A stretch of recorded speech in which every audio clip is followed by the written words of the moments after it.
मोला जिता दो वोट देके भारी चरण मात नवावा मोला जिता दो वोट देके भारी चरण मात नवावा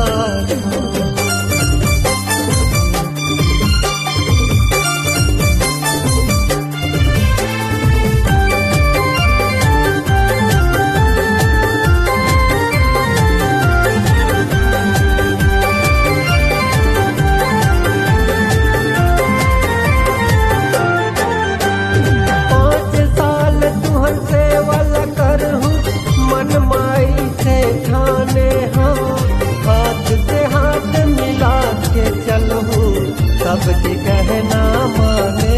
हो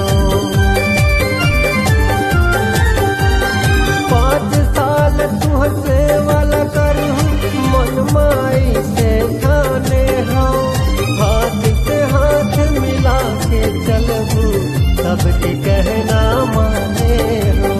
हाथ से हाथ मिला के चलूँ सबके कहना माने कखरो कुछ काए मैं बारंबार समझावत हो धन पर हूँ कखरो कुछ काए मैं बारंबार समझावत हो मोला जिता दो वोट देके भारी चरण मात नवावा मोला जिता दो वोट देके भारी चरण मात नवावा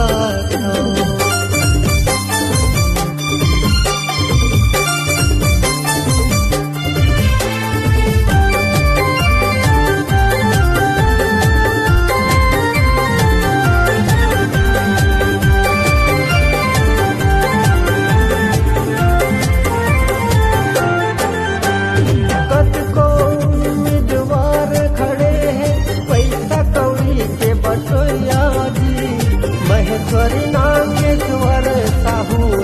हाथ में मिल के चलो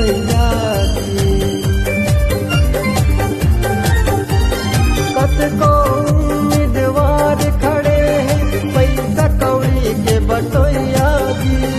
महेश्वर नागेश्वर साहू हाथ में मिल के चलो जी महेश्वर नागेश्वर साहू हाथ से मिल के चलो जी झन पर हूँ कखरो कुछ काए मैं बारंबार समझावत हो झन पर हूँ कखरो कुछ काए मैं बारंबार समझावत हो मोला जिता दो वोट देके भारी चरण मात नवावा मोला जिता दो वोट देके भारी चरण मात नवावा ये मोर गाँव के दादा उदाई मैं तुहरे करा दोहरावत हो ये मोर गाँव के दादा उदाई मैं तुहरे करा दोहरावत हो मोला जिता दो वोट देके भारी चरण मात नवावा